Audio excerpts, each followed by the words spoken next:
Akory lahaly. Tonga eto izay tondra tenin'ny gouvernementa iray manontolo hitondra an'ireto fanampina zay voatsirambin'ny tanana. Mbola misy ny andiany fanampiny faharoa mbola ho tonga eto izay misy lamba firakofana, misy lamba maro isan-karazany, misy ihany koa fanafody hoentinareo hitsabona tena.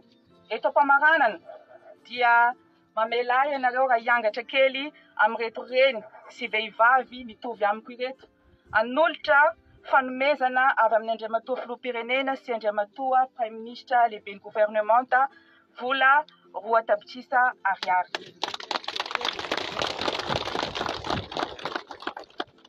Koa mampahery antsika rehetrarehetra ary azakivy fa eo akaikinareo mandrakariva ny fitondram-panjakana izay tarihina andriamatoa filoham-pirenena sy andriamatoa Prime Ministra lehiben'ny gouvernementa.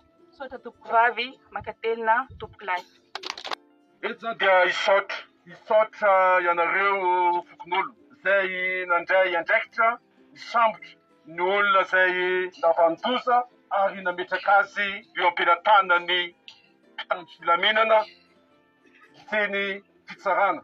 Tiako ambara aminareo tsy vita moramora zao zavatra zao fa omena tena faizina tokony ho izy zany olona navandoza zany tompolazy tompoko vavy.